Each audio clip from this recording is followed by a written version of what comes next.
driver's boots crunched over twisted asphalt, each step sending small clouds of dust and ash into the stagnant air. Rusted beams of the overpass leaned at impossible angles, like the ribs of some collapsed giant. The sky hung low, murky with radiation haze, a dull orange that seemed to cling to the scorched earth. Acrid smoke clawed at his nostrils, burning plastic, old wiring, and something fouler he couldn't name. His hand instinctively brushed along the rough metal of a mangled guardrail, fingertips tracing the pits and scratches, feeling the heat still trapped in the corroded steel.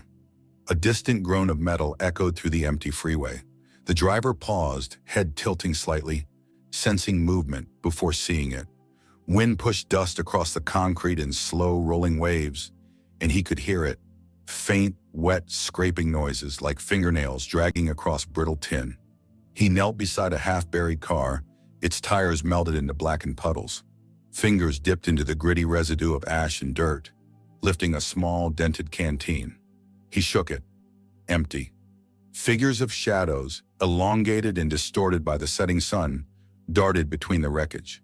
He straightened, large stone-red horns catching the last weak light, then ran a heavy hand across the grip of his oversized revolver. Good Samaritan, the gun's cylinder reflecting his grim smile. "Hey," he muttered under his breath, voice low, gravelly. "I don't like surprises unless they're paying customers." The sound of something, maybe a mutated dog, maybe worse, snapped his attention to a skeletal sedan up ahead. The wind carried the sour, chemical tang of its decay. Burnt upholstery mingled with the coppery scent of dried blood. He sniffed once, lips curling. Yep, definitely alive-ish. He moved with careful weight, stepping onto the hood of a crumpled car. Metal groaned, vibrated under his boots. He reached over, brushing shards of twisted chromoside. One skeletal hand, charred black, protruded from the shadows beneath the vehicle. He grinned, showing the edge of teeth like a predator amused by its prey. "Ah, hello there," he said, cocking his head. The hand twitched, and he didn't hesitate.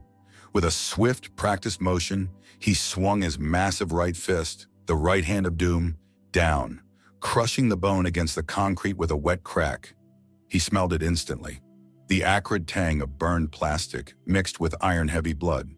He pulled back, wiping sweat off his brow, and gave a low whistle. Guess someone didn't read the fine print on apocalypse survival. The groaning didn't stop. From the other side of the overpass, a slow, dragging shuffle. The driver crouched, eyes narrowing, tracing the source. A family of ghouls, or whatever mutation had survived the fallout, peeked from behind the crumbling concrete barriers. One of them, a smaller one, with tattered clothes hanging like banners, made a soft whimper. His chest rose and fell slowly. He could feel the pulse in his jaw, taste the dryness in his mouth. The acrid smoke clung to his nostrils, biting, almost teasing. He lowered himself closer to the ground, careful, deliberate. Fingers flexed over the hilt of Good Samaritan again. "Don't move, don't even twitch," he said, voice calm but carrying a dangerous edge. His other hand hovered near his revolver, knuckles white. The smaller ghoul stepped back, shuffling into the remains of a smashed car. He sighed and ran a hand through his coarse hair. All right, we're all friends here, mostly." He crouched beside the childlike figure, eyes scanning the horizon. Every rustle, every groan, every metallic echo had a meaning. The acrid odor of decay burned sharper as he leaned closer. Dust and ash sifted between his fingers. The texture of it against his skin made him twitch with awareness. He could almost hear the hum of the overpass, the vibrations under the concrete echoing the pulse in his own chest. The driver squatted fully, elbows resting on knees, gaze steady. "You alone, kid?" he asked. Voice soft, but his hand twitched. "Ready." The child nodded slowly, trembling, trying to mimic calm. He noticed the way the fingers flexed in hesitation. "All right," he murmured, half to himself. He reached into a coat pocket, pulled out a small pack of stale rations, and set it on the ground with a soft thud. "Food. Not much, but it beats dust." He stepped back, letting the dust settle, watching the child carefully. A faint rumble from the rubble made him flinch slightly, eyes snapping to the source. Something heavy shifted in the shadows, metal scraping against metal, the acrid smell of burnt rubber rising like a warning. He flexed the right hand of doom, knuckles cracking audibly. "Come on then," he said, grinning. "Don't make me get serious before breakfast." A clatter of debris and the low, guttural sound of creatures moving through twisted metal reminded him why he was here. The wastelands smelled wrong, sharp and biting, but it had a rhythm. He felt it in his bones. Danger, opportunity, survival. He could taste it on the wind like iron on the tongue. The child shuffled closer, stepping carefully over jagged concrete and scorched steel. Dust clouds rolled up from the ground, sticking to their clothes. He watched every micro-movement, every flinch, every hesitated breath. The acrid odor clung to the air between them, pressing in, reminding him of why he didn't stay in one place too long. The driver leaned back on one elbow, letting the warmth of late afternoon sun hit his face. Fingers drummed absently on the metal around him. "You know, kid," he said, voice low and almost conversational, "I didn't exactly plan on babysitting today, but you got potential." A low rumble answered him from somewhere deeper in the overpass, and he smirked. "Figures. Just when things start getting interesting, huh?" Ash sifted from above as the wind shifted. He pulled his coat tighter, feeling the grit against his skin, the texture of the ruined world pressing against him. Every inhale brought the acrid tang closer, every sound a reminder that this wasn't just a playground, it was a battleground. But the driver's grin never faltered. "All right," he said, rising to his full, massive height, horns catching the dying sunlight. "Let's see what kind of trouble we can stir up next." And with that, he stepped forward, boots crunching over debris, revolver swinging lightly at his side, right hand of doom ready, moving deeper into the wasteland. The driver pushed open the corroded door of the gas station. It creaked like a wounded animal, swinging on rusted hinges that refused to move smoothly. Dust motes swirled in the shafts of sunlight cutting through cracks in the roof. He sniffed. The air was thick with the smell of old gasoline, metal oxidizing, and faint traces of something sweet, spoiled food maybe, mixed with the sour tang of decay. He crouched, boots whispering across the sticky, grimy tiles. Fingers brushed the counter. It left a trail of black residue, layers of grime built up over months, maybe years. The texture clung to his skin, rough and stubborn, a physical reminder that nothing here was safe, nothing pure. "Looks like my kind of place," he muttered under his breath, voice rough, gravelly. He gave the counter a casual swipe with his sleeve, smearing the black residue. "You know, nothing says good morning like floor glue and decades of neglect." The child from the overpass shuffled behind him, peering over a toppled soda cooler, eyes wide. The driver glanced back, horns catching stray sunlight. "Yeah, I see you. You scared? Don't worry, I bite sometimes. Mostly not." He smirked and the corners of his mouth twitched, as though daring the child to argue. Movement in the shadows caught his eye. A soft shuffle, then a whisper of fabric. He dropped into a crouch, fingers brushing right hand of doom. From beneath a collapsed shelf, a figure emerged, thin, gaunt, wearing a tattered vault jumpsuit, hair caked with dust, eyes darting nervously. "Hey," the driver said, tilting his head, letting his horns glint in the sunlight. "You new in town or hiding from the local welcoming committee?" The survivor flinched, hands raised slightly. I'm just scavenging," he stammered. Don't shoot." "Relax, pal," the driver said, leaning against the counter. Fingers drummed absently on the sticky, rusted metal.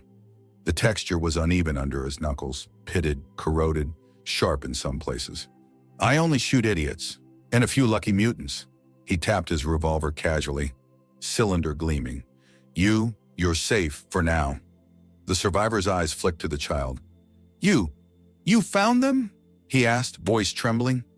The driver grinned, crouching closer to the pair, letting the dust drift lazily between them. "Yep, found them. And here's the deal. I don't do hugs, I don't do tea parties, but I do clean up messes. And kid, you're officially part of the mess." A soft wind rattled the broken windows, stirring dust across the floor. Tiny motes clung to the driver's skin, like ash that refused to settle.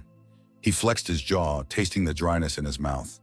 Every inhale carried the acrid tang of fuel and rust, sharp enough to make his nose sting. "You're lucky," he said, eyes scanning the dim interior. "This place smells like someone tried to die inside it, then gave up halfway. That's usually my kind of warning sign." He tapped the counter again, letting a finger leave a streak of black. "Makes it easier to know what's coming." The child stepped forward cautiously, the soles of boots scraping across the grimy tile. The driver shifted slightly, crouching lower, letting the kid feel some measure of safety. "Easy, kid. I've got eyes in my head. Most of the time, anyway." A sudden noise, a soft clatter of a tin can rolling across the floor, made the survivor jump. The driver barely moved, leaning into the sound. He sniffed, catching a faint tang of sweat and fear, mixed with the sharp, metallic odor of the tin. "Relax," he said, voice low, almost amused. "You hear that? That's the universe saying, 'Hey, pay attention, idiot.' And I'm always listening." The survivor swallowed hard. You're not like the others, right?" The driver laughed, low and rumbling, fingers drumming the counter again. "Oh, kid, that's the nicest thing anyone said to me all week." The answer? "Nah, I'm not like the others. I'm whatever this mess needs me to be." He leaned back, letting his shoulder graze the sticky metal. "Sometimes that's annoying. Sometimes it's fun." The child tugged on the driver's coat. Tiny fingers brushed against the coarse fabric, leaving streaks of dust in their wake. He bent down, large hand resting on the counter's edge, feeling the sticky metal and the grit clinging to it. You stay?" the kid asked, voice tiny. "Eh?" he said, running his thumb over the edge of a broken register, feeling the jagged texture. "I stick around long enough to make sure the bad guys don't steal your lunch. Or worse." He grinned, revealing a hint of tooth, crooked but confident. "And I like knowing someone's paying attention to me." The survivor edged closer to the back wall, voice barely a whisper. "There's raiders. North. They've been watching." The driver's nostrils flared slightly. The acrid chemical smell of the gas station mixed with something sharper, ozone maybe, or the metal bite of old blood. He stood slowly, towering over the debris-strewn floor, the child retreating behind him. "Raiders, huh? Figures. Can't have a nice, quiet apocalypse without someone throwing a tantrum." He pulled Good Samaritan from its holster, spinning it lazily in his hand. "Guess I'll have to go introduce myself. Charm, wit, and brute force. Works every time." He slung it back to his hip with a soft click, shoulders relaxing. "You two stay put, or just try not to die while I'm gone. That counts as babysitting in this business." A low creak came from the roof above. Dust cascaded down in slow sheets, and the driver leaned back, eyes narrowing, sensing the weight of the crumbling structure. "Ah, just the ambiance I like," he muttered. "Nothing like a collapsing roof to get the blood pumping." He stepped toward the exit, boots crunching on the sticky tiles, fingers brushing the rusted metal as he passed. Dust rose in lazy clouds, catching the sunlight in slow motion. Behind him, the child watched, and the survivor clutched a broken bottle like a weapon. The driver paused, head tilting, horns catching a last stray beam of light. "Don't worry," he said, voice carrying over the interior. "I'll be back, unless I find something better to burn first. And between you and me, that's rare." He pushed the door open. It groaned, a long whining sound, and the acrid mixture of fuel, rust, and decay hit him full in the face. He inhaled deeply, chest rising, then stepped into the wasteland sunlight again, dust motes dancing around him like little sparks of warning. The driver's boots clanged against the concrete stairs, each step sending small vibrations through the soles. Dust hung heavy in the air, disturbed by the gusts of wind that sneaked down the broken ventilation shafts. Faint light seeped from cracks in the ceiling, cutting dull, trembling lines across the bunker walls. Faded posters peeled in corners, slogans promising strength, survival, patriotism, now just ghostly fragments of a world that didn't exist anymore. He paused at the foot of the stairs, nostrils flaring. Something warm, coppery, metallic, blood, fresh. Not old, not forgotten. His hand brushed the grip of Good Samaritan, then flexed the right hand of Doom. Horns tipped forward slightly, catching the weak light, shadows flickering across the bunker's walls. "All right," he muttered, voice low, rough as gravel. "Let's see who's trying to redecorate the apocalypse with blood today." Footsteps echoed somewhere deeper in the tunnels, quick, uneven, human but cautious. The driver's eyes narrowed. He crouched, scanning the shadows. Every crack, every pipe, every piece of debris could conceal a threat. A figure darted from behind a crumbling support beam. A raider, knife drawn, mask cracked and stained. He swung it lazily, more out of surprise than skill. The driver leaned back, letting his massive fist swing in a lazy arc. The right hand of Doom connected with a wet crunch, crushing the knife in the hand gripping it. Warm blood spattered across the concrete floor, sending the sharp metallic tang directly into his nostrils. He inhaled deeply, savoring the awareness it brought, the hum of life under threat. "Oops," he said, casual, tilting his head. "You really shouldn't make me do that before coffee." Another raider emerged from the shadows, a lanky one with a rusted pipe. He swung, loud clang echoing against the walls. The driver stepped sideways, boots scraping against rough concrete, kicking up fine dust. He grabbed the pipe mid-swing, twisted sharply and flung the man into a wall. A thud, a groan, then silence. His gaze flicked across the corridor, scanning for more. "Is that all you got?" he said, voice carrying easily in the tunnel. Dust motes spun in lazy clouds around him. "Come on, I was hoping for a challenge before lunch." The child from the gas station shivered behind a broken support beam, eyes wide. The driver crouched low, smiling faintly at the kid. "Don't worry, kid," he muttered. "I got this. Worst case scenario, we rearrange some bones and call it modern art." A sudden clatter from deeper in the bunker made him pause. He sniffed. Copper, sweat, fear. Not his. Someone else was here. Someone not afraid of being noticed. He crouched lower, fingertips brushing against the rough, pitted concrete. The texture vibrated slightly under his fingers, alive with the echo of movement. "Careful," he muttered under his breath. "I like surprises, but only the entertaining kind." From the darkness, a raider lunged at him from above a stairwell, teeth bared, wild eyes desperate. The driver ducked under the swing, pivoting on one boot, then let right hand of Doom slam down on the man's shoulder. The bone crushed with a wet pop, blood spraying across the walls. The acrid, metallic scent filled his nose, sharp enough to make his stomach tighten. "Next time, try manners," he said casually, wiping a smear of blood off his hand with his coat. "We like civilized introductions in these parts." Footsteps echoed behind him. This time, slower, deliberate. He froze, ears straining. Someone or something was coming. The metallic tang of old and new blood mingled, thickening in the air. His gaze flicked to a narrow hallway. Shadows shifted. Something moved differently than the raiders. Slower, heavier, more deliberate. The driver's grin widened. "Ah," he said, crouching, fingers flexing over Good Samaritan. "Looks like we've got the boss coming out to play." A hulking figure emerged, one of the raider leaders, scarred across the face, wielding a spiked bat.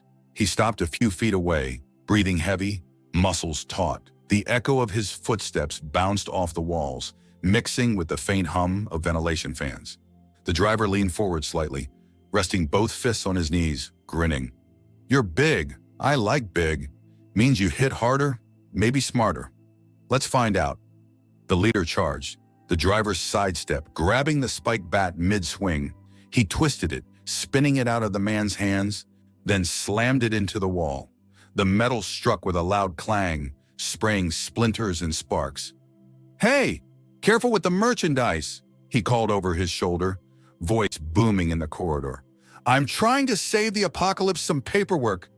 The leader roared, lunging again. The driver caught him in a clinch, elbows and shoulders driving the man's momentum backward.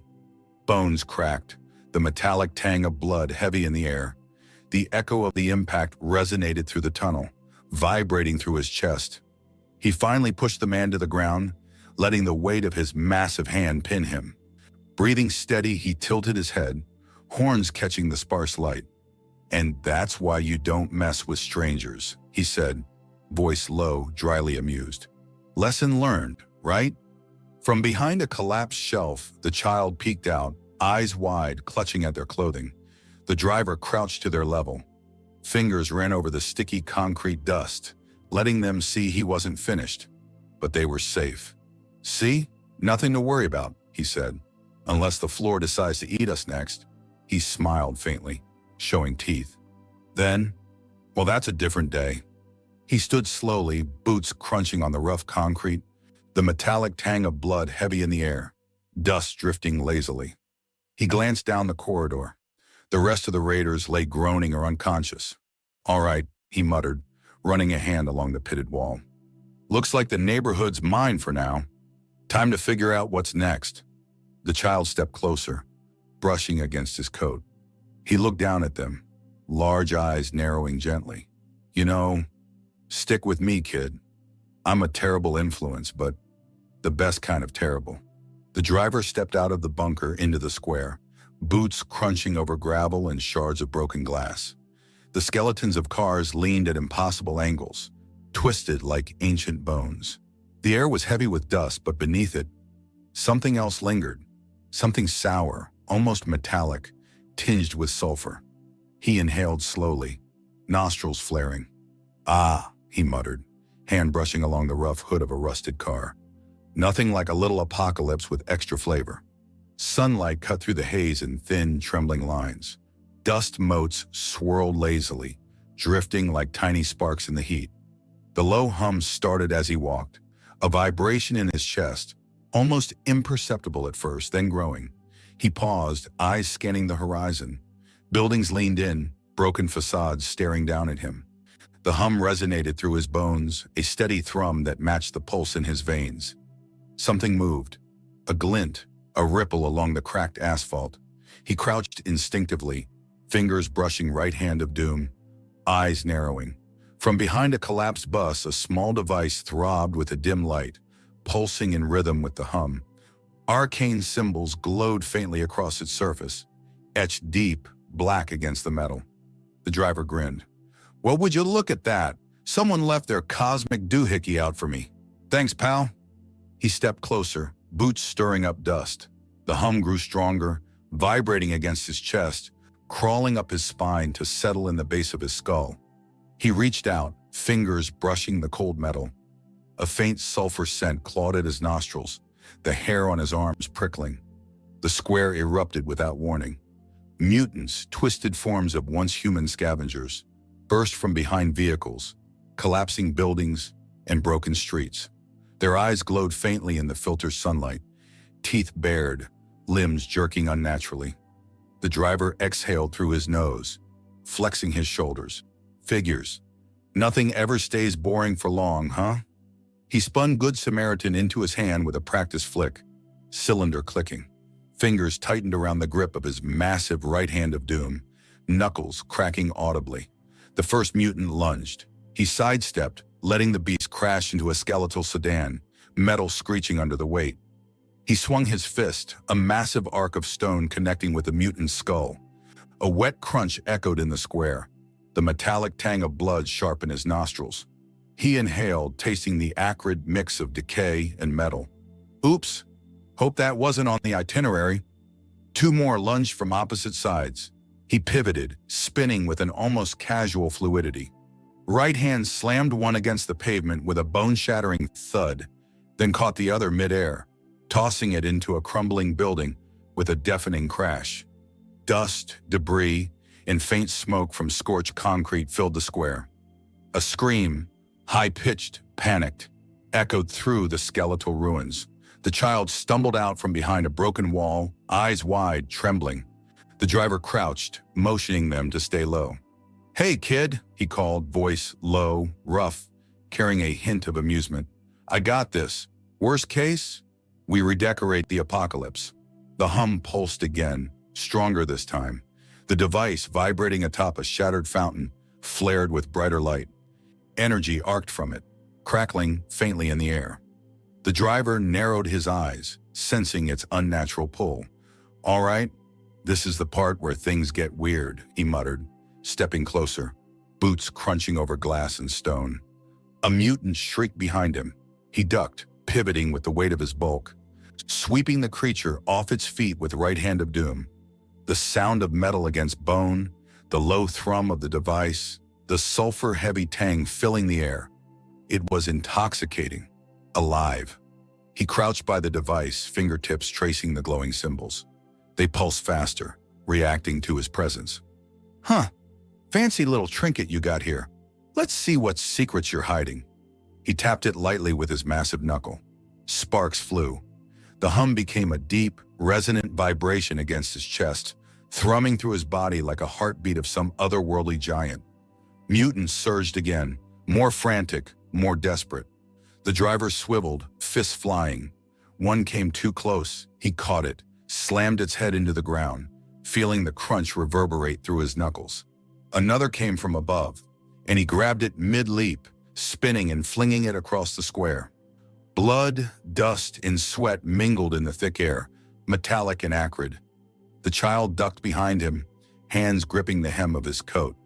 The driver glanced down, giving a small, crooked smile. Hey, you all right? Don't worry, kid. Daddy's got this. Mostly. He ran a thumb across the sticky residue of blood on his palm, the texture rough against his skin. Sticky business, but someone's got to do it. The device flared again, and a low, resonant hum shook the ground. The mutants froze for a fraction of a second, reacting to the arcane energy. The driver's horns caught the light, casting long shadows across the rubble-strewn square. He grinned, voice booming over the chaos. All right, universe, time to make some noise. With a single sweeping motion, he raised right hand of doom, slammed it into the cracked asphalt. A shockwave radiated outward, tossing mutants like rag dolls, debris scattering. The hum intensified, ringing in his ears, chest vibrating in harmony. He crouched, chest rising, inhaling the sulfur-tanged air, muscles coiled and ready. The child peered from behind a fallen streetlight, eyes wide but unafraid. The driver turned to them, grinning. See? Told ya. Weird part just got interesting. From the shadows of the destroyed buildings, another mutant shifted. Slower this time, larger, more deliberate. Its eyes glowed with intelligence, not just instinct. The hum pulsed again, almost beckoning it forward. The driver exhaled, cracking his knuckles. Ah, so that's the boss, huh? Big guy, I like him big. Means I get to hit harder. Let's dance, pal. He tightened his grip on Good Samaritan, thumb brushing the hammer. Fingers flexed over right hand of doom. Dust motes swirled around him, the hum vibrating against his chest like a drum of destiny. Time to see what you're made of, he said, voice low and gravelly, grinning that crooked, unstoppable grin. And don't worry, I'll try to keep it clean. The driver's boots sank slightly into the blackened sand at the riverbank. A foul mist hovered over the water, yellowed and oily, curling in slow, sinister coils. Steam hissed where the water lapped against the rocks, carrying the acrid tang of chemical runoff. He raised a hand, tasting it in the air, a bitter, metallic tang that made his throat tighten. Lovely, he muttered under his breath, shoulders rising slightly as heat prickled over his arms. Nothing says vacation like toxic sludge and the faint hope of death by radiation poisoning. The skeletal bridge ahead swayed violently with the gusting wind. Rusted cables groaned, metal plates clanking under their own weight. Fingers brushed along the corroded railing. The texture was rough, pitted, edges biting into skin. Dust and grit stuck to his palms. The child followed closely, glancing at the rotting water below. They ever tell you not to trust bridges, kid? He asked, voice low, rough. Guess it's a rule I should have mentioned. He ran a thumb across right hand of doom, feeling the jagged ridges beneath his skin, a reminder of the weight he carried in more ways than one. A sudden shriek from the other side of the river tore through the haze.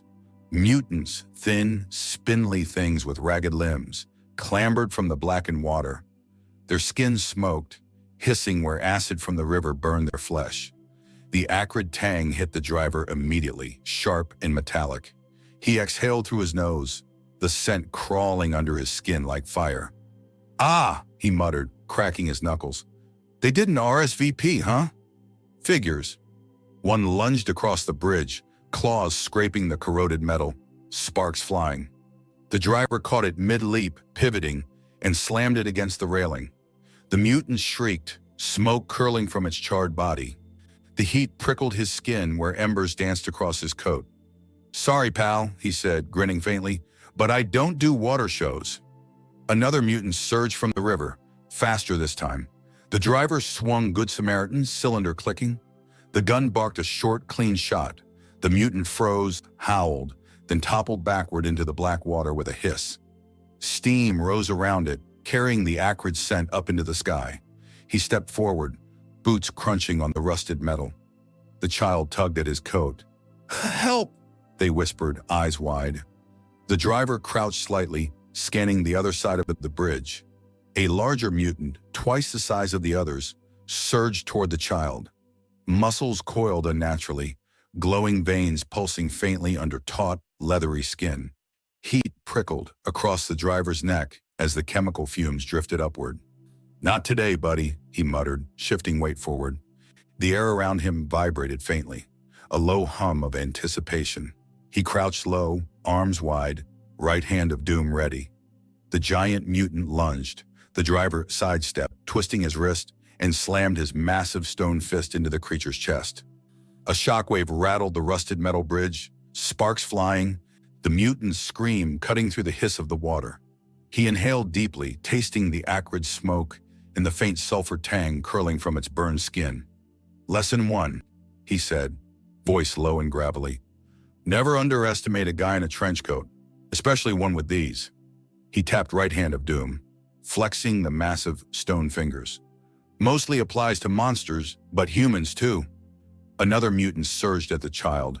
The driver leaped forward, catching the kid just in time, rolling across the bridge. The creature skidded past, scraping metal and spraying sparks. He placed the child behind a warped support beam, crouching low. "All right, kid, time to learn why you follow me," he muttered, grinning faintly. "I've got a particular set of talents." The mutants regrouped, circling like predators, smoke curling from their scarred bodies. The driver's breath came steady, chest rising and falling in rhythm with the vibration of his heartbeat, echoing the hum of the toxic water. Fingers drummed against Good Samaritan, then his stone fist. "Come on," he yelled, voice booming over the wind. "Don't just stand there like a bunch of melted marshmallows." He swung right hand of doom in a wide arc, crushing one mutant into the railing, sparks flying from metal teeth embedded in the bridge. Heat prickled across his skin as the next lunged. He pivoted, using its momentum to throw it into the river. Steam hissed where it hit the water, acrid fumes curling into his face. The child clutched at his coat again. I'm scared." He crouched beside them, large hand resting on their shoulder, knuckles warm against their trembling fingers. "Yeah, kid, me too," he said, voice low and calm, almost tender. "But we're alive, and that's the part that counts. Mostly." He grinned, showing the edge of his teeth. "Besides, someone's got to make these freaks pay rent for living here." The large mutant roared again, climbing onto the bridge. The driver flexed his massive shoulders, right hand of doom coiled. With a single explosive motion, he slammed it into the deck. The bridge shook violently. One mutant flew off, another staggered back, smoke and acrid heat rising from burned skin. The hum of the toxic water beneath mingled with the faint sulfur smell, vibrating against his chest. "All right, kid," he said, scanning the bridge, dust and smoke swirling around them. "Time to move. Step lively and maybe, just maybe, we get to live through another day in paradise." The child nodded, eyes wide, holding tight to his coat. The driver grinned, glancing down at them once more. "Stick close. I promise it won't be boring. Hell, boring is the last thing in my vocabulary."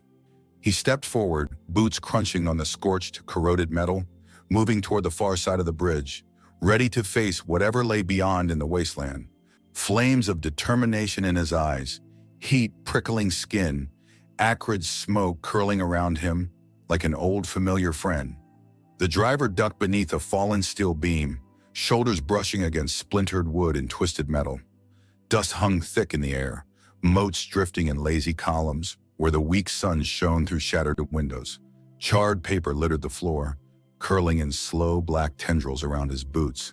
The acrid smell of burned ink and scorched leather clawed at his nostrils, sharp and almost sweet in a way that made him wrinkle his nose.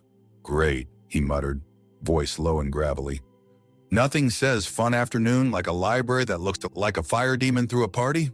He ran a massive hand over a stack of books, letting the gritty ash cling to his skin. Fingers traced scorched symbols, embossed with strange, curling patterns. The texture was rough under his fingertips, almost alive. The child followed cautiously, boots crunching over debris. It smells funny," they whispered, eyes wide. "Funny," he said, crouching, voice low, almost amused. "Yeah, that's one word for it. Another, magical, dangerous, and occasionally annoying." He grinned faintly, tilting his head toward the ceiling. "And that's before you even read a single page." A soft hum vibrated through the library, almost imperceptible at first. He paused, nostrils flaring. Sulfur? No, something else. Something alive. Arcane energy, he realized, prickling the back of his neck, making the fine hairs stand upright. "All right," he muttered, flexing the right hand of doom. "Let's see what secrets you're hiding, huh?" From the shadows, faint glimmers appeared. Symbols burned faintly across the cracked walls, glowing in hues of green and violet. Dust motes swirled in their light, tiny sparks dancing across the floor like fireflies. The driver crouched lower, boots crunching softly, senses alert. Every whisper of wind through the broken windows carried a message. Movement, presence, intent. He stepped carefully over a pile of charred books, fingertips brushing against scorched pages. The smell was strong, sharp. Paper, ink, fire, and the faint tang of ozone. He inhaled slowly, feeling the hum vibrate through his chest, through his bones. A faint scraping sound came from the far corner. He tilted his head, letting his horns catch the light. Shadows shifted, a bookcase tilting slightly as if nudged by unseen hands. He grinned faintly. "Oh, come on, don't be shy. You want me to wake the neighbors?" A small object rolled across the floor, stopping at his boot. He bent, picking up a strange metallic device, etched with runes. It hummed faintly in his palm, heat prickling through his fingertips. He sniffed. Metallic tang mixed with something else, almost alive, almost breathing. "All right," he muttered under his breath, flexing right hand of doom. "Not your usual reading material, huh?" He tapped the device lightly. The hum pulsed in response. Symbols on the walls flared briefly, casting long shadows across the floor. A sudden noise, soft footsteps, a whisper of movement. He pivoted, revolver spinning into his hand, cylinder clicking smoothly. "You there?" he called, voice low and commanding, echoing in the broken library. "Look, I don't care if you're ghosts, ghouls, or just really weird books coming to life. I'll introduce myself. I'm Hell. Well, call me Driver for now." From the shadows, a thin figure emerged, human barely, cloaked in tattered robes, eyes glinting faintly in the reflected green light of the arcane symbols. Fingers twitched toward a glowing tome. The driver leaned back against a collapsed column, arms crossed casually. Hey, easy there, pal," he said, voice carrying a faint gravelly humor. "You're a little jumpy for someone holding a book." He flexed right hand of doom, knuckles cracking. "Relax, I'm mostly friendly, mostly." The figure hesitated, the hum intensified, vibrating against the driver's chest, thrumming in time with his heartbeat. He could taste the charged air, sharp, metallic, acrid, and he inhaled deliberately, letting the sensation center him. Fingers drummed lightly on Good Samaritan. "You got a map," he said casually, stepping closer. "Or some kind of mystical GPS?" He tilted his head, grinning faintly. "Either way, I could use directions that don't involve being eaten alive by whatever freaks are lurking outside." The figure nodded slowly, extending a hand holding a folded, soot-stained map. Symbols flickered faintly along its edges. The driver snatched it, unfolding it over the rough, dusty floor. Dust motes swirled around them, the faint whisper of wind through broken windows making the air move in waves. "Perfect," he said, eyes scanning quickly. "Looks like our next stop isn't exactly a beach resort." He looked down at the child. "Ready for more fun, kid? Spoiler alert, it's gonna get messy." The child swallowed hard but nodded. The driver crouched down, letting a large hand hover protectively over their shoulder. "Stick close," he said, voice low, gravelly but warm. "I don't promise it'll be pretty, but I promise I'll handle the ugly stuff." He rose, boots crunching over broken tiles, the acrid tang of charred paper still clinging to the air. Dust motes sparkled in the sunlight, slicing through shattered glass. Symbols on the walls glowed faintly as he passed, the hum vibrating against his chest like a low drumbeat of destiny. The driver's boots crunched over twisted tracks, kicking up dust that mixed with the faint acrid smoke lingering over the train yard. Rusted hulks of locomotives leaned at impossible angles, their skeletal forms groaning in the wind. Every gust carried the sharp tang of iron, sweat, and scorched metal, curling into his nostrils like a warning he couldn't ignore. "Perfect," he muttered under his breath, voice low and gravelly. "Nothing says apocalypse like a metal graveyard." He ran a heavy hand along a corroded rail, fingertips tracing deep pits, the rough texture biting through his gloves. Sticky, jagged, classic.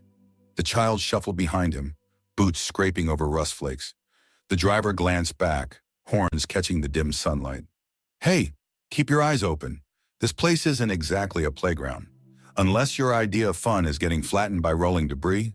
He grinned faintly, flexing right hand of doom. A sudden clang echoed across the yard. He froze, nostrils flaring. Acrid smoke carried the tang of burned metal and sweat. Figures emerged from behind overturned cars and locomotives. Raiders, scavengers of the wasteland, faces masked, eyes wild, knives and rusted pipes in hand. "Well," he said, tilting his head, "looks like we've got company. Surprise, surprise." His voice carried easily, echoing between the hulks of steel. The first raider lunged from a gap between two train cars. The driver sidestepped smoothly, pivoting, and slammed right hand of doom into his chest. The man went flying, colliding with a twisted car door with a wet thud. Sweat, dust, and the acrid tang of burnt metal filled the air. He inhaled sharply, letting the vibration of the impact settle through his bones. Another raider came at him from the side, a pipe raised high. He ducked low, rolling under the swing, then kicked the man's knees out from under him.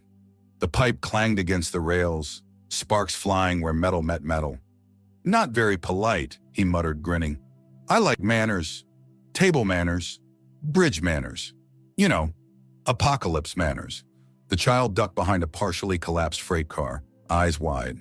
The driver crouched, keeping them in view, voice soft. "Stay put, eyes open. I've got this." The raiders regrouped, circling him, clanging pipes and metal scraps against the ground. Each swing sent vibrations through the steel tracks, rattling under his boots. Sweat pricked his skin, acrid smoke stung his eyes, but he moved fluidly, like a predator in his element. He stepped forward suddenly, fists swinging. Right hand of doom slammed one raider into the side of a rail car, crushing ribs with a wet pop. Sparks flew from the contact, dust mixing with smoke curling from scorched metal. Another raider lunged from above. He caught him mid-leap, spinning him into a rusted locomotive. Metal screeched, a faint shower of sparks scattering across the ground. "Lesson 1, he said, voice low, carrying that gravelly charm. "Don't get in my way. Lesson 2, don't bring friends unless you like being tossed around like luggage." A pipe clanged off the ground, hitting his shoulder. He pivoted, grabbing it mid-fall, then yanked it free, spinning the attacker into another raider with a satisfying thunk. Sweat dripped into his eyes, salty and sharp, mixing with the acrid tang of smoke. He flexed right hand of doom, letting the rough, stone texture bite into his knuckles. The child peeked again, voice trembling. "Hell, are you okay?" He crouched briefly, brushing dust and grit from his coat. "Kid," he said, grinning faintly, "you worry too much. I've been through worse before breakfast." His teeth caught the weak sunlight.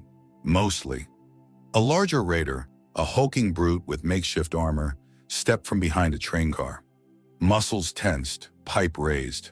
The driver inhaled, tasting the acrid, metallic smoke, feeling the vibration of steel underfoot.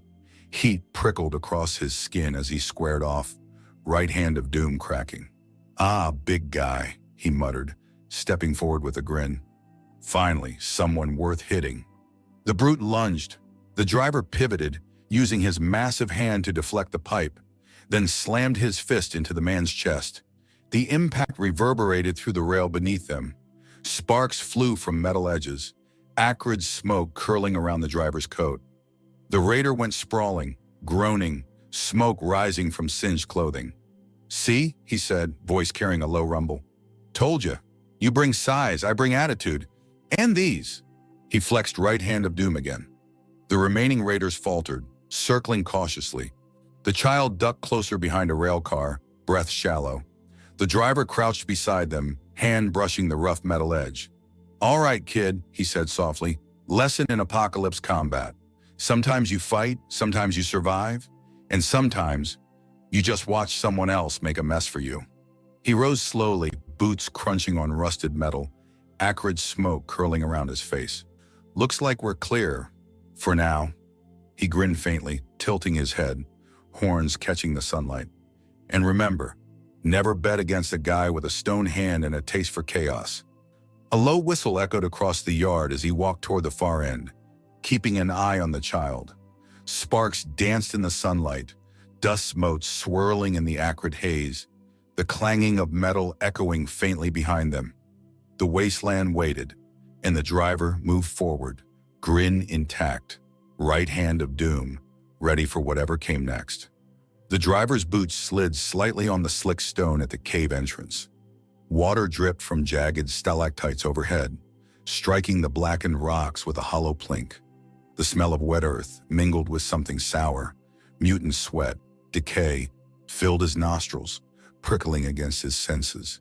He inhaled slowly, chest rising, letting the vibration of the cave settle into his bones.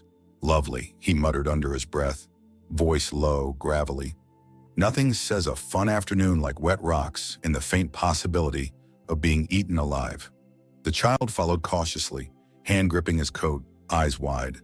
Dust from the outside was replaced by the damp, musky scent of the cave. Fingers brushed against the slick stone wall. The texture was cold and slimy, almost alive under touch. "Don't touch everything," he said, tilting his head, horns catching the dim glow of bioluminescent fungi. "Some stuff bites, others just smells bad," he smirked faintly, flexing right hand of doom. "Lucky for you, I don't usually bite." A faint scuttling echoed from deeper in the cave. Shadows shifted unnaturally, reflecting off the glowing fungi. The driver crouched, senses flaring. The acrid scent of mutant sweat and sulfur prickled his nose. Fingers tapped the grip of Good Samaritan, cylinder clicking smoothly. "All right," he muttered, voice low. "Let's see what's homey enough to talk to, or smack around." From the shadows, a hulking mutant emerged. Its skin glistened wetly in the fungal glow, muscles taut, veins pulsing faintly. Eyes intelligent, calculating, moving with deliberate precision. It stopped a few feet away, nostrils flaring, assessing him. The driver grinned faintly, crouching slightly, elbows resting on his knees. "Ah, and here's the welcoming committee," he said, voice carrying a gravelly charm. "Nice digs, cozy. Got any wine? Preferably not human." The mutant shifted, vocalizations low and guttural, almost a growl, almost a language. The driver sniffed the air, wet, metallic, earthy. He inhaled slowly, savoring the awareness it brought. Fingers drummed against right hand of doom. "Easy," he said, voice calm but carrying weight. "I don't bite first, usually. Names? Call me driver. You?" The mutant tilted its head slightly, stepping closer. The acrid tang of its sweat mingled with the earthy scent of the cave. The driver flexed his massive fingers. "I see. Mute type. That's fine. I talk enough for both of us."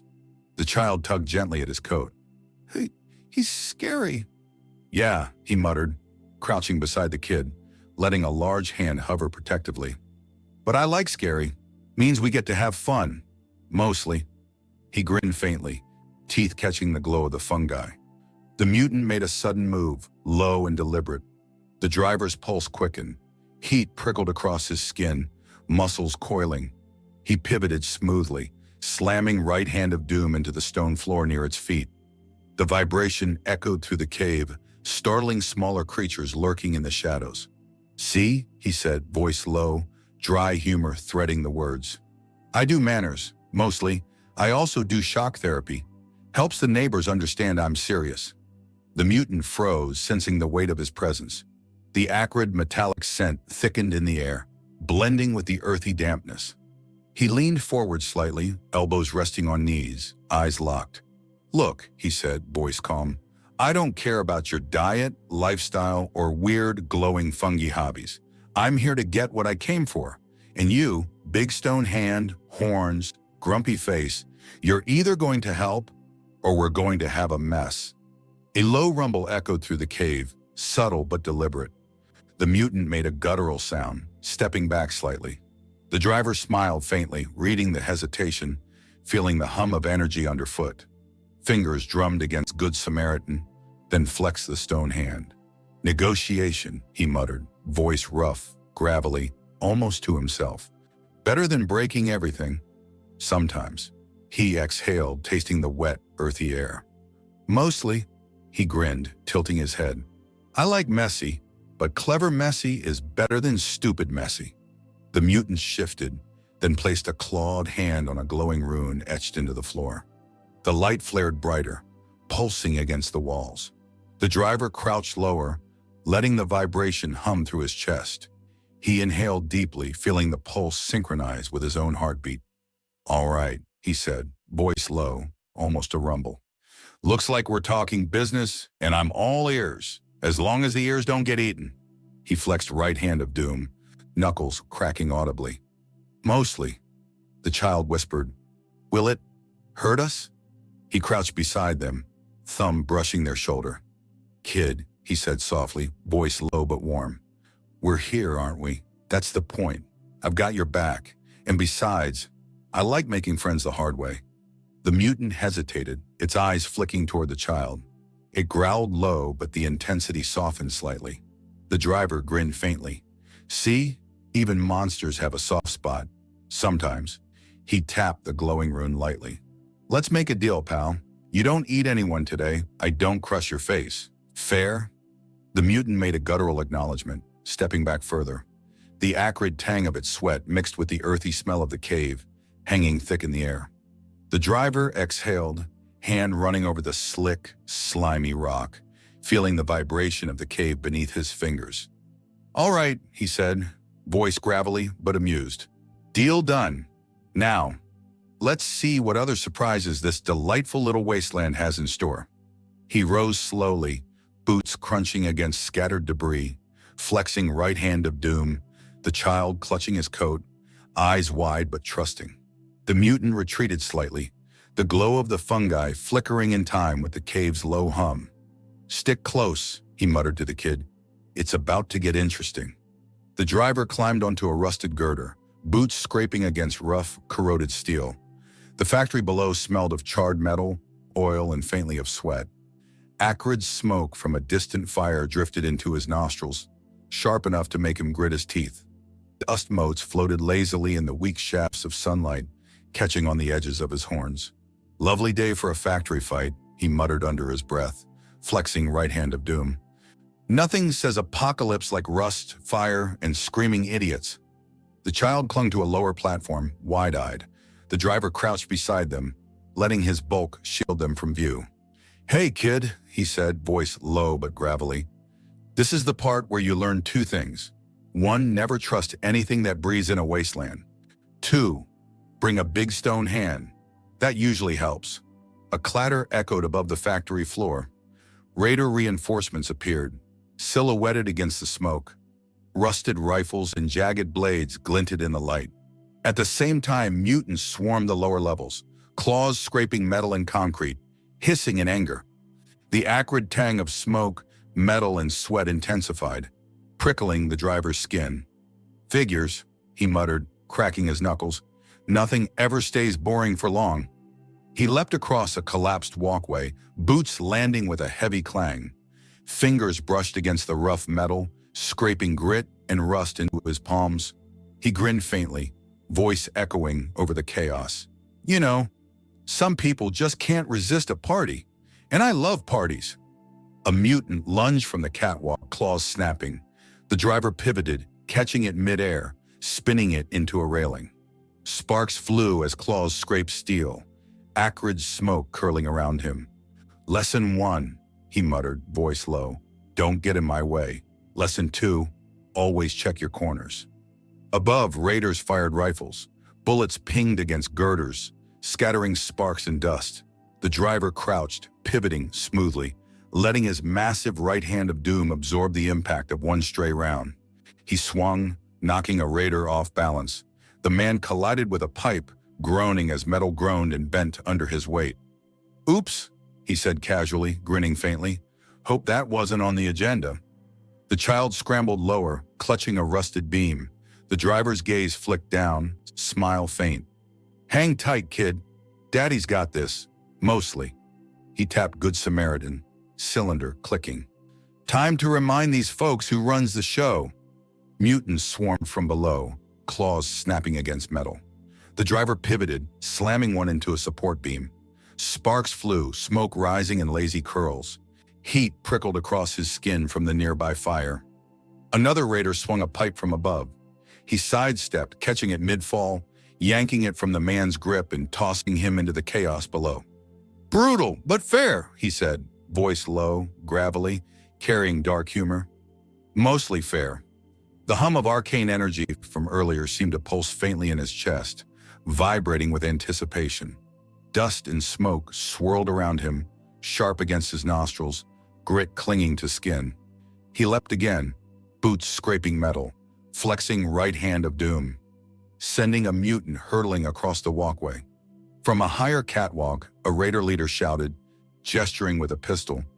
The driver tilted his head, horns catching sunlight. Big guy, I like it, he muttered. Means I get to hit harder. And talk more. He swung across the walkway, grabbing a loose chain, yanking a mutant off balance. Sparks flew from metal-on-metal contact. He landed with boots crunching against rust, sweat prickling, acrid smoke stinging eyes. Lesson 3, he said to the surrounding chaos. Never underestimate a guy with a stone hand and a taste for chaos. The child ducked behind a rusted support beam, voice trembling. Hell, are you sure? The driver crouched beside them, thumb brushing their shoulder. Kid, he said softly, gravelly but warm. This is what I do. You watch, you learn, and you survive. Mostly. He grinned faintly, flexing knuckles. And that's the fun part. Below, the mutants began retreating, some snarling, some staggering. The raiders faltered as the driver pivoted, fists swinging, chains snapping, boots crunching over metal and grit. Sparks and acrid smoke filled the air, mingling with sweat and the faint tang of blood. He stepped toward the child, crouching low. All right, kid. We survived, mostly. And look at that. Enemy morale shot. That's 1 point for us. He grinned faintly, horns catching the light. Lesson 4. It's not the size of the fight. It's the way you smash through it. A distant rumble echoed, collapsed girders shifting somewhere in the factory. Dust fell from above, particles drifting through shafts of light. The driver inhaled, letting the acrid tang fill him. He flexed right hand of doom, boots crunching over metal, gaze sweeping across the yard. Looks like we're clear.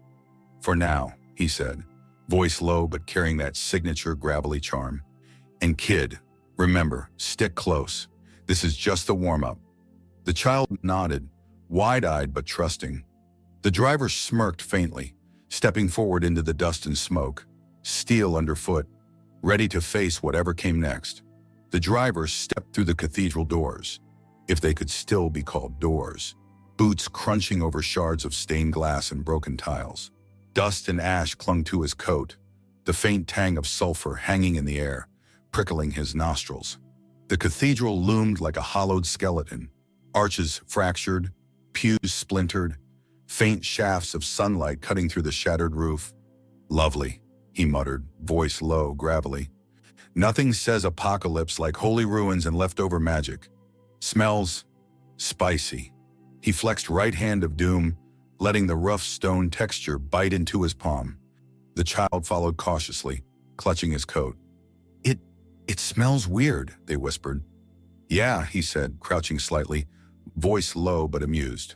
Weird is one word, deadly is another.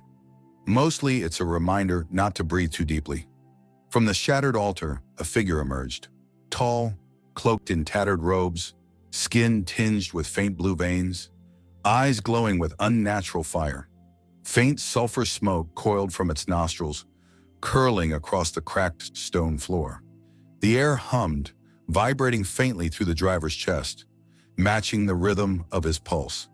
Well, he said, voice low, tilting his head, horns catching the shards of sunlight. If it isn't the welcoming committee, fancy of you to finally show up. The figure stepped forward, chanting in a guttural language. Symbols on the cracked altar floor glowed faintly, flickering like dying fireflies. Sparks of arcane energy traced across the broken tiles. The driver inhaled sharply, tasting the acrid sulfur and ash. Fingers drummed against Good Samaritan, then flexed the stone hand. You like glowing symbols? He muttered, voice dry, smirking faintly.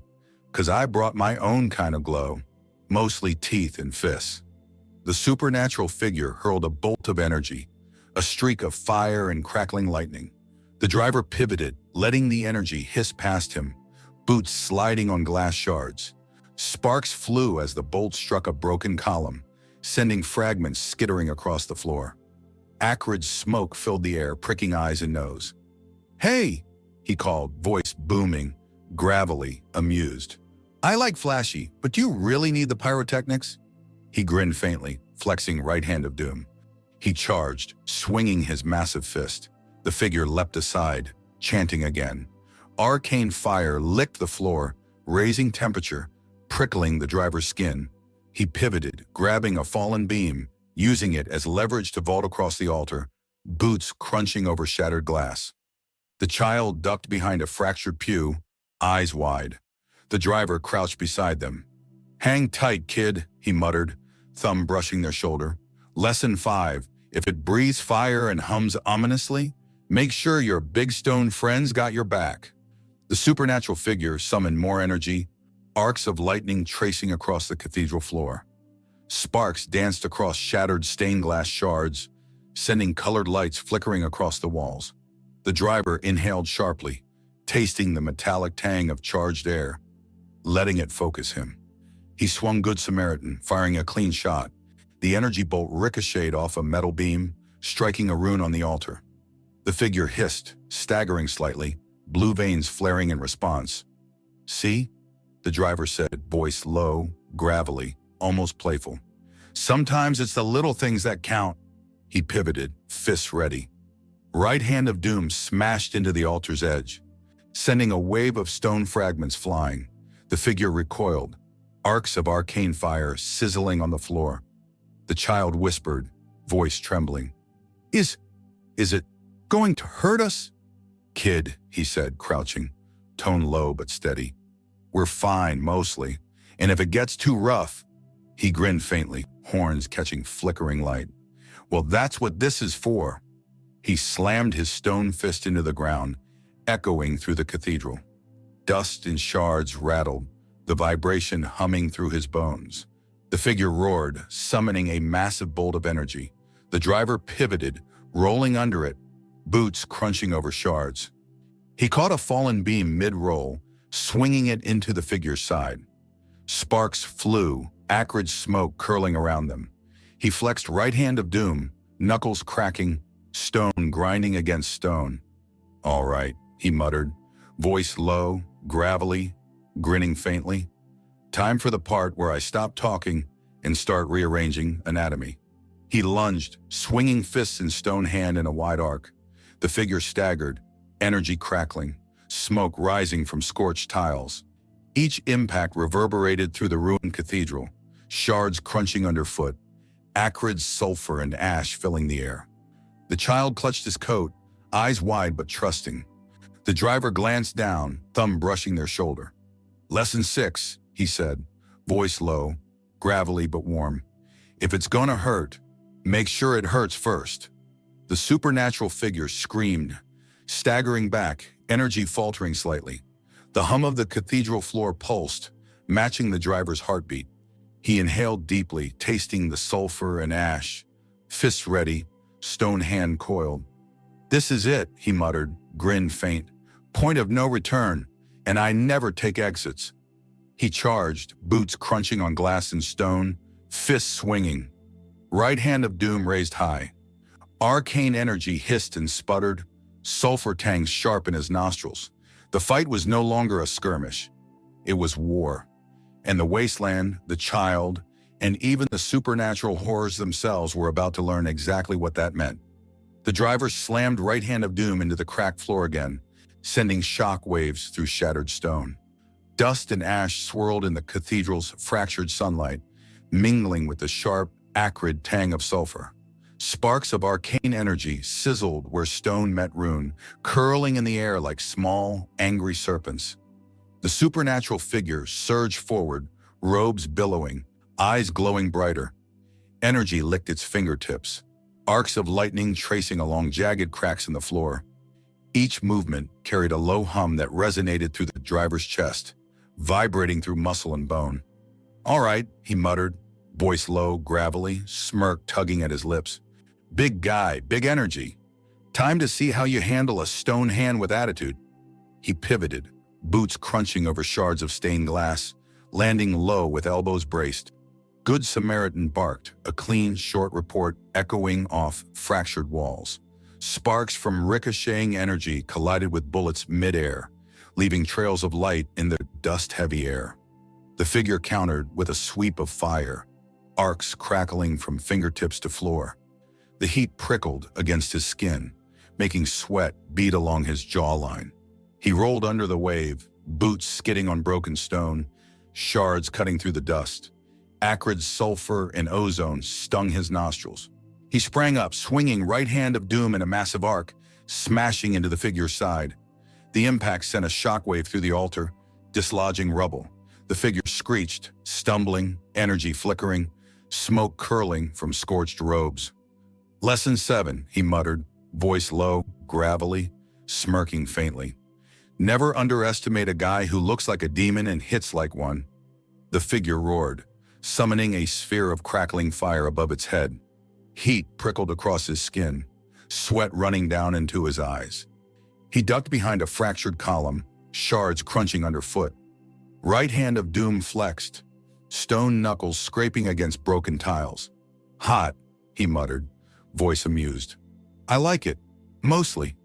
The child ducked behind the altar, eyes wide, gripping the edge of shattered wood. The driver crouched beside them, hand brushing their shoulder. "Hang tight," he said softly, voice gravelly but warm. "Lesson 8. Chaos is temporary, stone fist is permanent." He leapt over a pile of rubble, boots scraping metal and glass, pivoting midair. His massive stone fist smashed into the sphere of fire. The energy exploded outward, arcs scattering across the shattered cathedral, smoke rising in spiraling columns. Acrid sulfur and ozone burned in his nostrils. The figure staggered, its glow flickering. The driver grinned faintly, flexing right hand of doom. "See, told ya. Stone beats flashy, mostly." The creature recovered, summoning a jagged spear of lightning from a floating rune. The driver caught it mid-thrust, stone fingers crushing the energy as it hissed and sizzled. Sparks danced across his knuckles, heat prickling his skin. He pivoted, hurling the bolt back into a nearby shattered wall. The impact sent chunks of stone and shards flying, dust swirling thickly. "Lesson 9, he muttered, low, voice carrying gravelly humor. "If it hits you, hit harder. If it breathes fire, hit harder still." He exhaled, tasting sulfur and ozone in the charged air. The figure surged again, faster this time, energy crackling across the cracked floor. He met it head-on, fists swinging, right hand of doom smashing bone and rune alike. Sparks, dust, and acrid smoke filled the air. Sweat prickled across his skin, hair sticking to the nape of his neck. He grinned faintly, teeth catching the light. "Less than 10, he said, low and gravelly, voice carrying over the chaos. "Never let them think they're scarier than you. Mostly works." The figure reeled, energy faltering, glowing veins pulsing weakly. The driver pivoted, crouching low, elbow smashing into a glowing rune. The altar cracked further, chunks of stone tumbling into the dust below. Acrid sulfur and ozone stung eyes, lungs, nose. He inhaled sharply, letting the vibration of stone, magic, and battle settle through his chest. He glanced at the child. "All right, kid," he said, voice low but warm, thumb brushing their shoulder. "This is the part where Daddy does the heavy lifting. Mostly optional for you." He grinned faintly, horns catching fractured sunlight. With a final surge, he slammed right hand of doom into the figure's chest, stone fist reverberating against arcane energy. The creature screamed, staggering backward, light flickering, then collapsing into a smoking heap among broken tiles and glowing runes. The cathedral was quiet, dust settling, faint hum of residual energy vibrating through stone.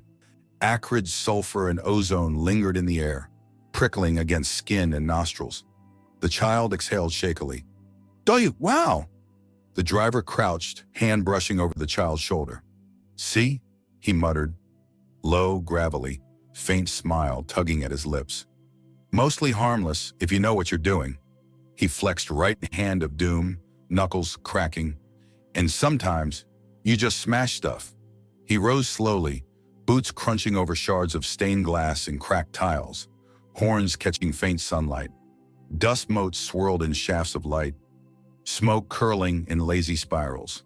The driver inhaled, tasting sulfur, ash, and ozone, letting it center him. "All right, kid," he said, voice gravelly, warm, faint humor threading through. "Point of no return achieved. And believe me, we're just getting started." The driver stepped over a heap of scorched robes, boots crunching over shards of stained glass. Dust and ash clung to his coat, prickling his skin, tangling with sweat along his neck and forehead. The acrid scent of sulfur lingered, sharp in his nostrils, mingling with the faint metallic tang of blood from the skirmish. "Lovely," he muttered under his breath, voice low and gravelly. "Nothing like holy ruins and supernatural fireworks to remind you the world hates you." He flexed right hand of doom, rough stone biting lightly into his palm. The child shuffled beside him, eyes wide, hands gripping his coat. It's quiet now," they whispered. "Yeah," he said, crouching slightly, voice low but amused. "Quiet before the next headache, mostly." His eyes scanned the shattered altar, lingering on the faintly glowing runes that pulsed weakly in the dust. A low hum resonated in the stone beneath his boots. He crouched, letting it vibrate through his chest. A soft hiss from a collapsed wall drew his attention. Small tendrils of residual energy coiled lazily, arcs of electricity flickering in the shadowed corners. He inhaled, tasting the acrid tang of ozone mixed with sulfur. Fingers tapped Good Samaritan, cylinder clicking lightly. "Well," he muttered, voice gravelly, "looks like someone's still awake. Not a problem, mostly." He pivoted, boots crunching over glass and rubble, scanning the dark corners of the cathedral. The child tugged at his coat. Are they gone?" "Mostly," he said, crouching, hand brushing over their shoulder. "See? That's the thing about monsters. They tend to make a lot of noise before leaving. Or exploding. Or both." He grinned faintly, horns catching fractured sunlight filtering through the roof. A faint scuttling echoed from the shadowed choir loft. He tilted his head, nostrils flaring. Acrid sulfur, burnt stone, and faint ozone prickled against his nose. Fingers drummed against the stone hand. "All right," he muttered, low, voice gravelly, amused. "Let's make sure there aren't any late-night surprises." He climbed a fallen column, boots scraping slick stone, feeling the vibration of residual arcane energy beneath his soles. Each step sent tiny shards of glass tinkling into the dust. The acrid tang of sulfur grew stronger, prickling against his skin. From the loft, a faint shape shifted, mutant remnants of the fight, moving cautiously among the rubble. He grinned faintly. "Hello, leftovers. You gonna join the party or just stare? He flexed right hand of doom, knuckles grinding against stone. The mutant hesitated, then scuttled backward into a shadowed corner, leaving faint trails of acrid smoke in its wake. The driver exhaled sharply, inhaling the mix of ash, sulfur, and ozone. See? He said, voice low, gravelly, smirking faintly. Mostly harmless if you know what you're doing. The child stepped closer. It's scary here, they whispered. He crouched beside them, thumb brushing over their shoulder. Yeah, kid, he muttered, voice soft, gravelly. But that's the thing. Scary doesn't mean unstoppable. Mostly. You just gotta be smarter than the scary stuff. He glanced across the ruins, shards of glass glittering in weak sunlight, smoke curling lazily, runes fading into faint embers. The driver inhaled sharply, chest rising with the vibration of the residual hum, letting it settle in his bones. He flexed stone fingers, knuckles cracking. All right, he muttered, low, gravelly, voice carrying faint humor. Lesson 11, the wasteland's full of weird, but weird doesn't scare me. Mostly. And today, mostly, I won. The child clutched his coat, wide-eyed. What? What do we do now? He crouched, resting a large hand on the altar edge. Fingers brushed against charred stone and shards of glass.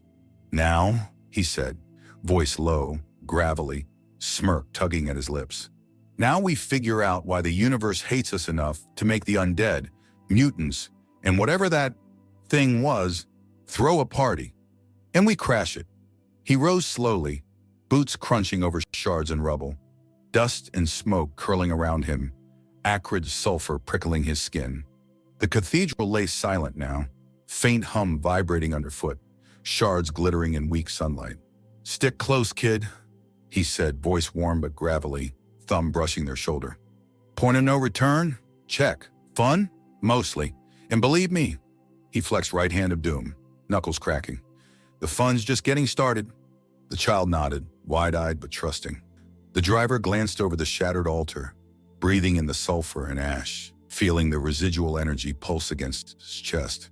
He grinned faintly, horns catching the fractured sunlight. All right, Wasteland, he muttered, voice low, gravelly. Time to see what else you've got. The driver pushed open the trap door beneath the shattered altar, boots slipping slightly on the slick stone. Water pooled in shallow crevices, clinging to rough tiles, reflecting fractured sunlight that leaked through cracks above. The acrid tang of sulfur drifted up, mixed with a faint metallic scent that pricked at his nostrils. Lovely, he muttered under his breath, voice low, gravelly. Nothing like a basement with supernatural plumbing and a hint of apocalypse. He flexed right hand of doom, letting the rough stone bite into his palm. The child hesitated at the top of the steps. It smells bad down there, they whispered. Yeah, he said, crouching, voice low but amused. But so far, everything that's worth it smells bad. Mostly. He glanced down the shadowed steps. Water lapped faintly at the edges, slick stone glinting beneath the faint green light of glowing sigils etched into the walls. A low hum vibrated through the crypt. He crouched, letting it pulse against his chest. Fingers drummed lightly against Good Samaritan, then flexed stone knuckles. The faint electric tang of ozone prickled at his skin. From the far end of the crypt, shadows shifted. The glowing sigils flared as if recognizing him. He tilted his head, horns catching the pale light. Ah, so you're awake, he muttered, voice gravelly, faint grin tugging at his lips. I like a crypt that talks back. Mostly polite too, I see. The shadows resolved into a figure, taller than any human, skeletal in frame, robes tattered, glowing veins tracing a pattern across cracked skin. Its eyes burned with faint green fire, nostrils exhaling sulfur-laced smoke. The driver stepped forward, boots splashing shallow water, shards of broken stone crunching underfoot. All right, he muttered, voice low, gravelly, amused. Looks like you're the big boss nobody warned me about. Or maybe just the weirdo running the show. Either way, lucky day for me. The figure gestured, and the glowing sigils on the walls writhed like living things.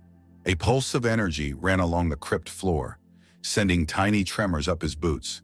He inhaled sharply, tasting ozone and sulfur, feeling the vibration resonate through his chest.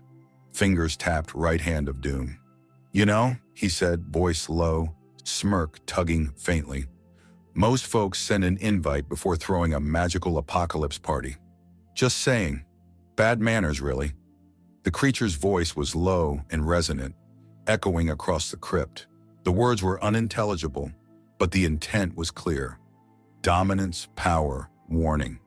Arcane energy arced across its fingertips, the green glow intensifying. The driver grinned faintly, crouching slightly. "Oh, I get the message. Loud and clear, mostly threatening. Love it when they spell it out." He flexed stone knuckles, boots sliding slightly on the wet stone. "And now you meet me." He charged, pivoting midair, right hand of doom smashing into the creature's chest. A pulse of arcane energy exploded outward, spraying shards of stone and water into the air. The acrid tang of sulfur and ozone filled the crypt, stinging eyes and nostrils. The figure staggered, summoning a wave of green energy that arced along the walls. Sparks sizzled against stone, sending dust and moisture swirling. The driver pivoted, rolling under the blast, boots crunching over wet tiles, stone fists smashing into a glowing rune. "Lesson 12, he muttered, voice gravelly, smirking faintly. "Never let the spooky-looking one think they're in charge. Mostly works." The child crouched behind a fallen stone slab, wide-eyed, gripping the edge. The driver crouched beside them, thumb brushing over their shoulder. "Kid," he muttered, voice low, warm. "This is why I do the heavy lifting. Mostly optional for you." The figure roared, energy arcs licking the damp walls, sending tiny streams of water boiling into steam. Heat prickled his skin, sweat running down his jaw. He grinned faintly, teeth catching the flickering green light. Right hand of doom slammed into the creature's chest again, sending a shockwave through the crypt. Dust, water, and smoke swirled around them, acrid sulfur burning his nose. He inhaled sharply, letting the vibration of arcane energy pulse through his bones. The figure staggered, green veins flaring weakly, then collapsed partially, still glowing faintly in defeat. The driver crouched, hand brushing the slick stone floor, tasting sulfur and ozone. "All right, kid," he muttered, voice low, gravelly but warm. "Point of no return? Check. Big bad revealed? Check. Fun? Mostly." He flexed right hand of doom, knuckles cracking. He glanced around the crypt, shards of glass, broken stone, glowing sigils fading into faint embers. "And that," he muttered, smirk tugging faintly, "is just the start. Mostly we survived. But this is the start of the real mess." The child swallowed, eyes wide. It's dangerous," they whispered. The driver crouched, large hand brushing over their shoulder. "Kid," he said, voice gravelly, warm, humor threading faintly. "Danger is what I do, mostly, and we're alive, so that's one point for us. Now, the Wasteland's got a secret, and we're gonna find out what it is." He rose slowly, boots splashing shallow water, slick stone underfoot, acrid sulfur and ozone pricking his skin. Horns caught the faint green glow as dust and steam swirled around them. The driver grinned faintly, right hand of doom raised. "Stick close. Mostly safe from now on? Eh? We'll see." The driver stepped carefully across the uneven ground, boots crunching against jagged metal and sharp-edged stones. Dust swirled in the dry wind, carrying the metallic tang of rust and the faint, acrid smell of distant fires. He flexed right hand of doom, letting the rough stone texture bite lightly into his palm, and exhaled slowly, tasting grit and ozone on the air. "Lovely," he muttered under his breath, voice low, gravelly. "Nothing like a post-apocalyptic bridge with a side of mutant revenge to keep the day interesting." The child followed closely, boots crunching over sharp stones, hand gripping his coat. "Hell, they might come back," they whispered. "Yeah," he said, crouching slightly, voice low but amused. "Mostly they're persistent, but persistence doesn't beat a big stone fist. Mostly." He glanced over the jagged edge of the collapsed bridge, where rusted girders jutted into the wind like skeletal fingers. A low rumble echoed in the distance. Dust kicked up from the wasteland floor, carrying the metallic tang of rust and faint acrid smoke.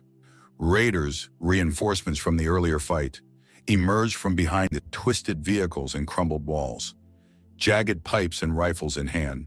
The driver grinned faintly, voice low and gravelly. "Well, look at that. Fan club. Thought I'd left you behind." He flexed right hand of doom, knuckles grinding softly against stone. The child clutched his coat, eyes wide. We're gonna be okay, right?" He crouched beside them, hand brushing their shoulder. "Kid," he muttered, voice gravelly, faint humor threading through. "We've survived worse, mostly.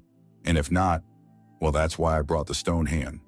The raiders advanced, boots crunching over grit and jagged metal, shouting threats into the wind. The driver pivoted, boots skidding slightly on loose gravel, letting the vibration of the ground pulse through his legs. Sparks flew where jagged metal scraped metal, carrying the acrid tang of rust into the air. "All right," he said, voice low, gravelly, smirking faintly. "Lesson 13. Never underestimated the persistence of idiots. Mostly harmless if they're slow." He swung right hand of doom, sending the first raider flying into a twisted girder. A wet thunk echoed through the canyon-like bridge, dust and grit rising in swirling columns. Acrid rust and smoke pricked his nostrils. Another raider lunged from the side, pipe raised high. He ducked, rolling across sharp stones, then pivoted, kicking the man off balance into jagged metal. Sparks and grit flew in all directions. "Lesson 14, he muttered, voice low, gravelly, smirk tugging faintly. "Size doesn't matter if you've got attitude. Mostly." The child ducked behind a collapsed wall, wide-eyed. The driver crouched beside them. "Hang tight, kid. Lesson 15. Chaos is temporary. Stone fist, permanent." He grinned faintly, pivoting to face a third raider, advancing with a makeshift spear. Boots skidded on grit and rust as he sidestepped, catching the spear mid-thrust with right hand of doom. Sparks flew where stone met metal, acrid tang of rust sharp in his nostrils. He yanked the weapon from the raider, pivoting to hurl him into a pile of debris. The clang of metal echoed across the bridge. "See," he muttered, voice low, gravelly, smirking faintly. "Mostly harmless if you know how to throw idiots around." Suddenly, a mutant patrol surged from the rocky wasteland below, claws scraping stone, teeth bared, acrid sweat and earthy dampness mingled with rust and smoke, prickling the driver's senses. He inhaled sharply, letting the vibration of the ground, metal, and tension settle through his chest. "Ah, fantastic," he said under his breath, voice low, amused. "Just what I needed. Multitasking." He flexed right hand of doom, knuckles grinding softly. The raiders faltered, looking between him and the mutants. The driver grinned faintly, pivoting, boots crunching against jagged metal. "Lesson 16, he muttered, voice gravelly, smirk tugging faintly. "Sometimes chaos fights itself, mostly convenient for me." He leapt across a collapsed girder, landing with a heavy clang. Sparks flew from twisted metal beneath his boots, acrid tang of rust and smoke prickling his nose. The child scrambled after him, wide-eyed but trusting. Mutants and raiders clashed below, dust and debris spraying in spiraling clouds. The driver flexed right hand of doom, swinging it in a wide arc, knocking two raiders off balance. Sparks, grit, and acrid tang of rust filled the air. "All right, kid," he said, crouching slightly, hand brushing over their shoulder. "Lesson 17. The wasteland doesn't care about fair fights. Mostly, neither do I." He grinned faintly, boots skidding slightly on jagged metal, pivoting to face a mutant lunging from the side. The acrid tang of sweat, rust, and smoke prickled his skin as he swung right hand of doom, smashing the mutant against a jagged pillar. Dust and debris spiraled around him. He inhaled sharply, tasting grit and metal in the air. "Stick close," he muttered, voice gravelly, smirk tugging faintly. "Consequences are piling up, and mostly, I like to handle them my way." The child nodded, clutching his coat, eyes wide but trusting. The driver grinned faintly, horns catching the sunlight. boots crunching on jagged metal. The wasteland was reacting, and he was ready for the mess it threw next. The driver crouched behind a twisted overpass, boots crunching over gravel and shards of rusted metal. Dust whipped into his eyes with each gust of wind, grit scratching against skin, nostrils filled with the sharp tang of scorched metal. The acrid stench of distant fires clung to the air, curling faintly with a sulfuric odor of mutant sweat. "Lovely," he muttered, voice low, gravelly. "Nothing like a canyon that's actively trying to kill you to remind you that life's fun. Mostly." He flexed right hand of doom, stone biting against his palm. The child clutched his coat, voice trembling. "Hell, there's so many of them." "Yeah," he said, crouching beside them, thumb brushing their shoulder, voice low but warm. "Mostly persistent idiots and angry monsters. Mostly manageable if you've got a big stone hand." He grinned faintly, horns catching weak sunlight filtering between cliffs. From above, raider leaders emerged, shouting orders, pointing rusted rifles downward. Below, mutants surged through narrow paths, claws scraping stone, teeth bared, a low guttural hiss echoing across the canyon. Dust swirled around their feet, grit scratching boots and gloves. The acrid tang of sweat, sulfur, and metal burned in his nostrils. The driver inhaled sharply, letting the vibration of the canyon floor settle in his chest. Fingers drummed lightly against Good Samaritan, cylinder clicking. "All right," he muttered, voice low, gravelly, smirk tugging faintly. "Lesson 18. If the wasteland wants a party, it better hope I brought enough firepower." He sprang from cover, boots crunching over gravel, pivoting midair onto a collapsed overpass. Sparks flew where metal twisted underfoot, dry dust rising in clouds around him. A mutant lunged from the side. He caught it mid-leap, spinning it into a jagged pillar. The acrid tang of mutant sweat mixed with metallic dust pricked his nostrils.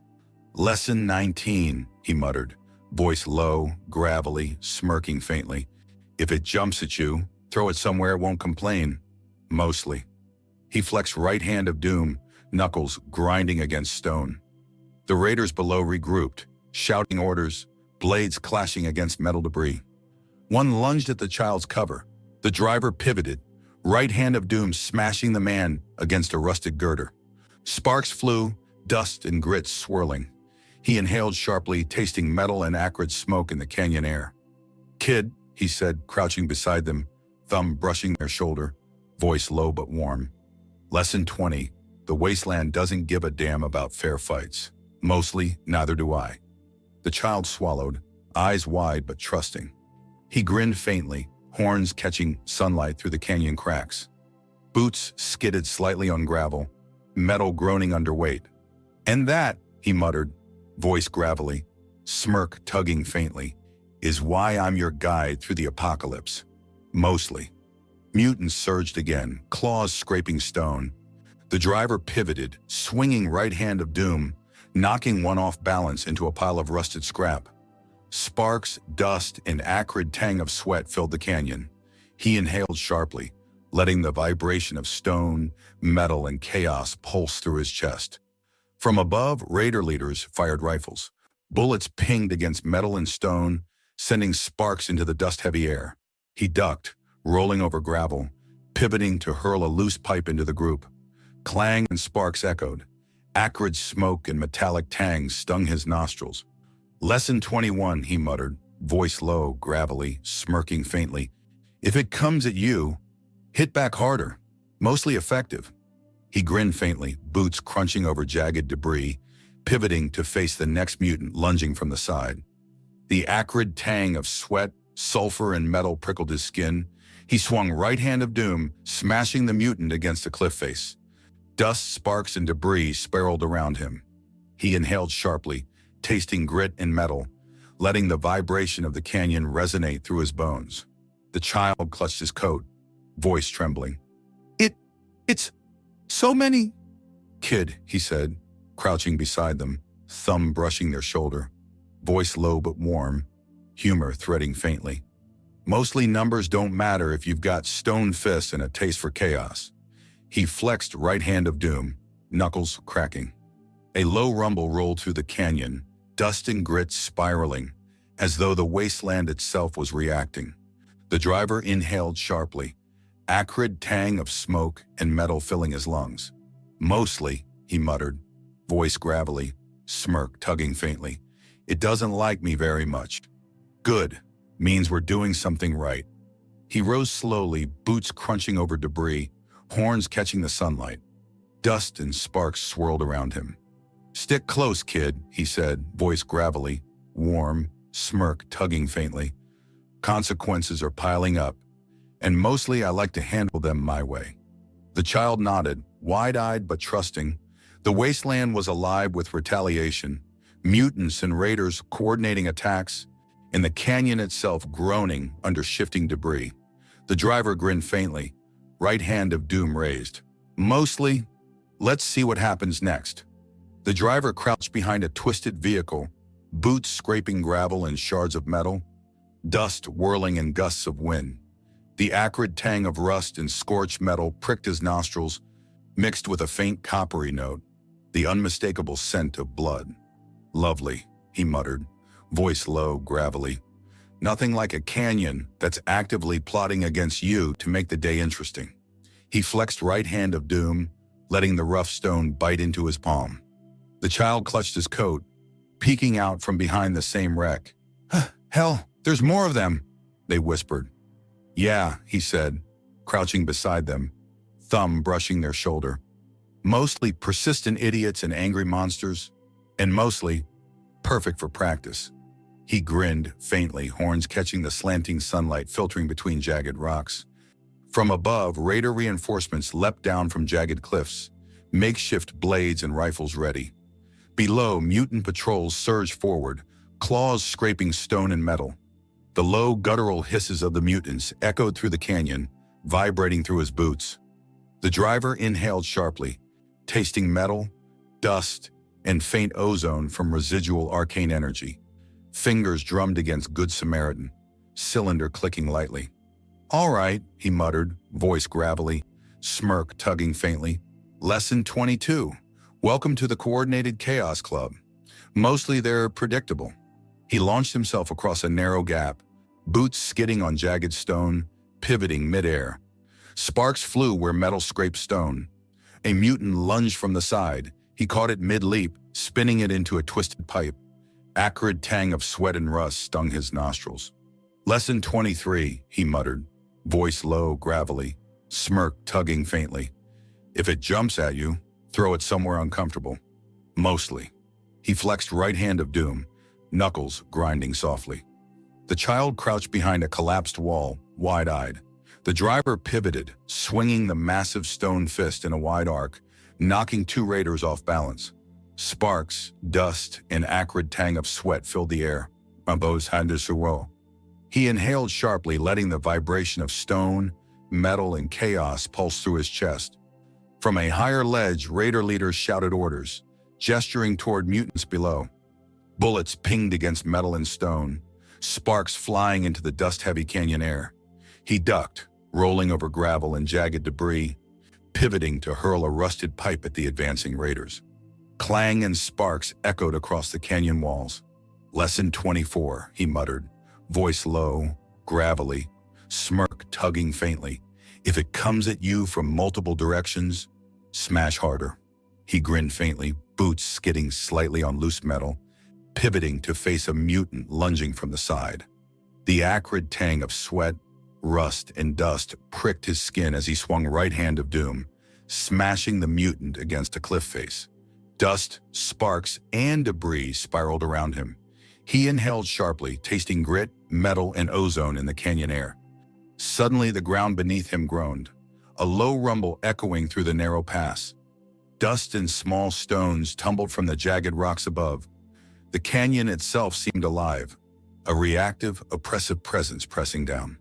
"Mostly, great," he muttered, voice gravelly, smirk tugging faintly. "The wasteland's getting chatty. I like it loud." He leapt atop a collapsed overpass, pivoting to face a mutant lunging with claws extended. Acrid sweat and dust burned in his nostrils as he swung right hand of doom, crushing the mutant into rusted metal. Sparks and debris flew, the canyon walls echoing with clangs and snarls. The child clutched his coat wide-eyed. It's everywhere! Mostly, he muttered, crouching beside them, thumb brushing their shoulder. If it's everywhere, just punch harder. Mostly works. He grinned faintly, boots crunching on gravel and rust, pivoting to intercept another mutant. From above, raider leaders fired rifles, bullets pinging off metal and stone. He rolled across jagged debris, pivoting mid-slide to hurl a twisted pipe into the advancing raider. Sparks, dust, an acrid tang of rust and sweat filled the canyon. Lesson 25, he muttered, voice gravelly, smirk tugging faintly. Sometimes a wasteland fights itself. Mostly convenient for me. He inhaled sharply, letting the vibration of stone, metal, and chaos settle through his chest. Boots skidded on gravel, fists flexed, right hand of doom ready. Stick close, kid, he said, voice low, warm, humor threading faintly. Consequences are piling up, and mostly, I like to handle them my way. The child nodded, wide-eyed but trusting. The canyon seethed with retaliation, mutants coordinating with raiders, the wasteland itself groaning and shifting. The driver grinned faintly, right hand of doom raised. Mostly, let's see what it throws at us next. The driver crouched behind the jagged edge of a collapsed truck, boots crunching over gravel and shards of twisted metal. Dust whipped into his eyes with every gust of wind, scraping against skin, nostrils burning with the metallic tang of rust and faintly iron blood. Acrid smoke from distant fires curled through the canyon air. Lovely, he muttered, voice low, gravelly. Nothing like a canyon that thinks it can crush you to make a day. Mostly interesting. He flexed right hand of doom, knuckles grinding softly against stone. The child huddled behind him, wide-eyed, fingers clutching his coat. Hell, they're everywhere.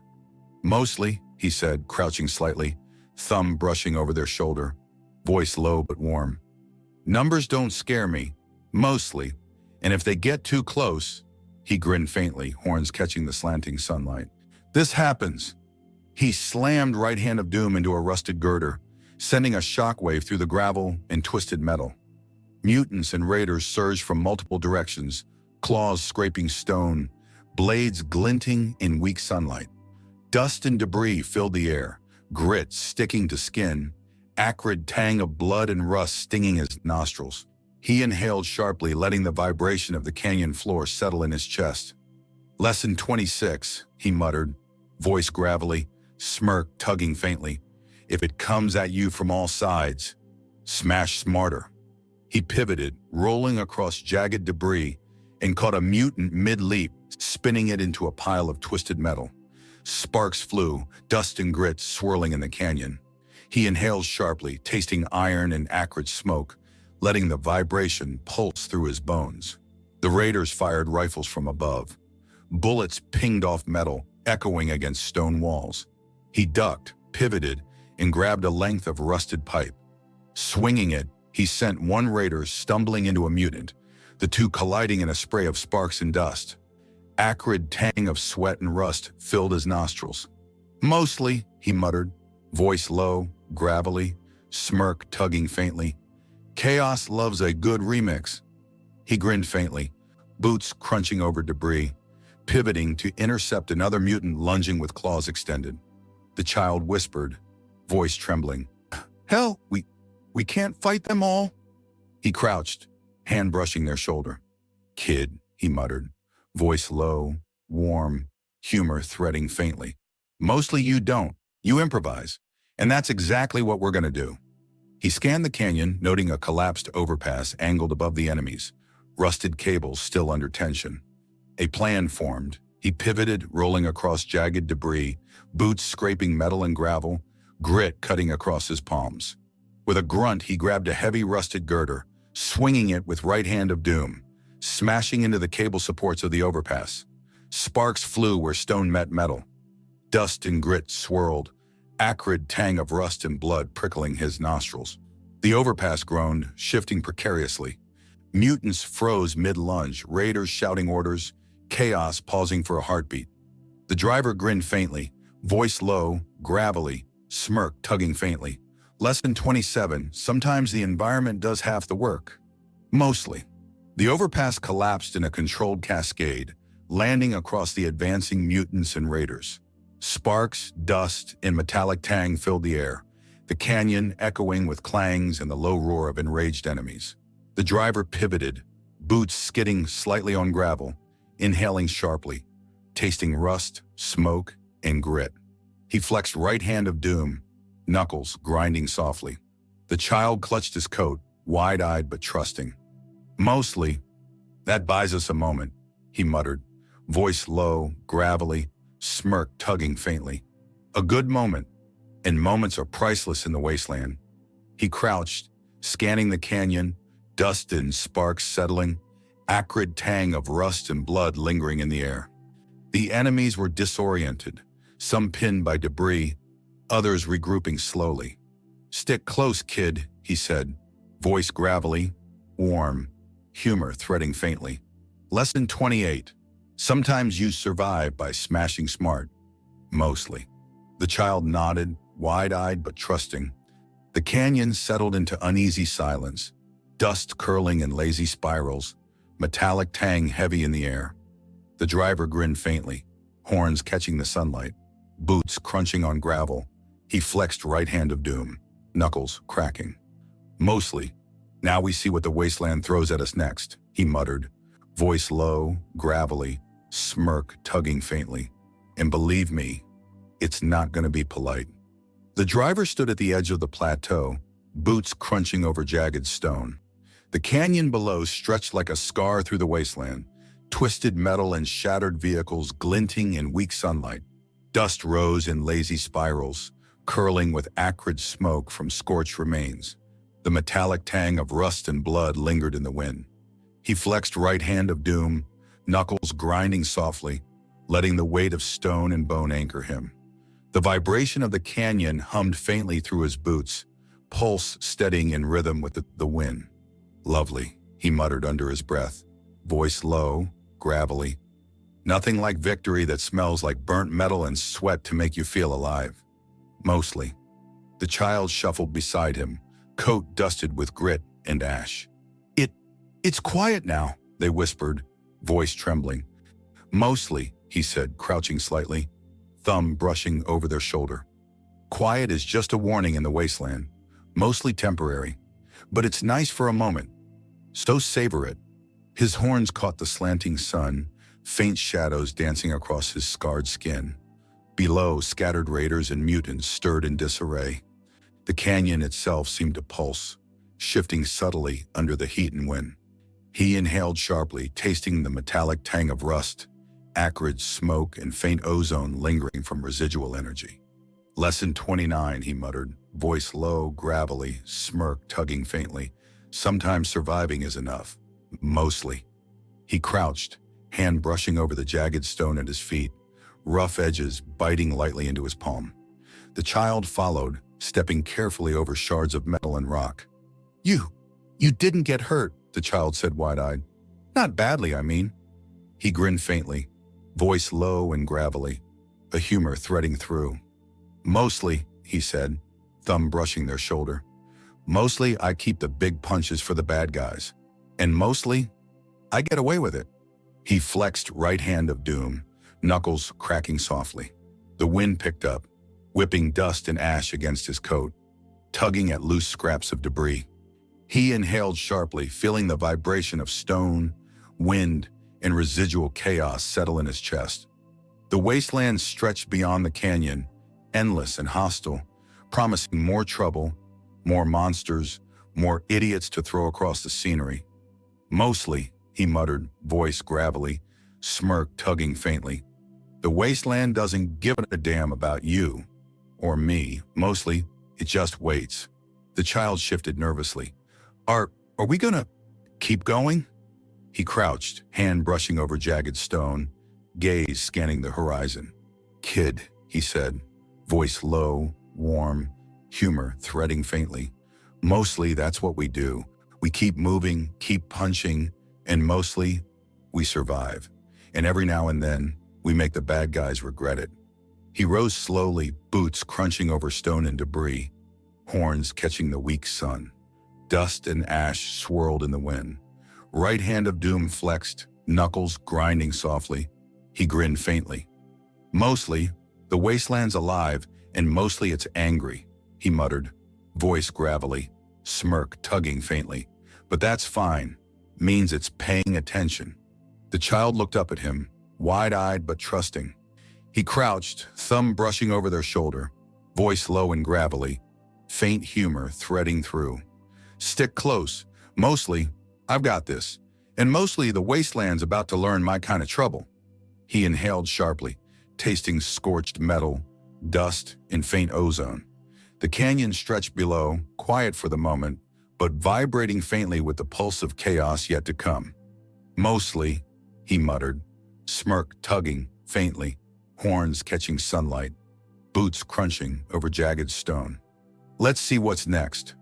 The driver stepped cautiously across the fractured highway, boots crunching over shards of rusted metal and cracked asphalt. Dust and grit swirled with the dry wind, scraping his skin, tangling in his coat. The acrid tang of scorched metal and faint coppery scent of blood lingered in the air, sharp in his nostrils. Lovely, he muttered, voice low, gravelly. Nothing like crossroads that look like the aftermath of a demolition derby. Mostly. He flexed right hand of doom, letting the rough stone bite lightly into his palm. The child followed closely, wide-eyed, boots crunching over debris. Hell, or are they all gone? Mostly, he said, crouching beside them, thumb brushing over their shoulder, voice low but warm. Mostly the idiots and monsters are scattered. Some are licking wounds, some are plotting revenge. Mostly, they're manageable if you keep moving. He scanned the horizon, mutants slinking into rocky cover, raiders regrouping behind twisted vehicles. A low howl echoed from the distant canyon, carried by the dry wind. Dust swirled, grit scraping skin. The driver inhaled sharply, tasting metal, scorched earth, and faint ozone. Fingers tapped Good Samaritan, cylinder clicking lightly. Lesson 30, he muttered, voice gravelly, smirk tugging faintly. The wasteland doesn't sleep, mostly, and neither do I. He pivoted, boots crunching over jagged metal, catching a glimpse of movement. A lone mutant pawing at a rusted girder, eyes glowing faintly. He grinned faintly, flexing right hand of doom, knuckles grinding softly. Mostly, he said under his breath, voice low, gravelly. You handle the leftovers before they handle you. With a powerful swing, he smashed the mutant against a rusted overhang, sparks flying where stone met metal. Acrid tang of blood and rust stung his nostrils. Dust and grit spiraled in the wind, settling over jagged asphalt and twisted metal. The child crouched beside him, whispering, It's quiet now. Mostly, he muttered, crouching slightly, thumb brushing their shoulder. Quiet is just a pause, mostly temporary, but it's ours for the moment. So enjoy it. He grinned faintly, horns catching the sun's angle, shadows stretching across jagged metal. In the distance, raider leaders peeked from cover, muttering to each other. Mutants slunk into shadows, regrouping cautiously.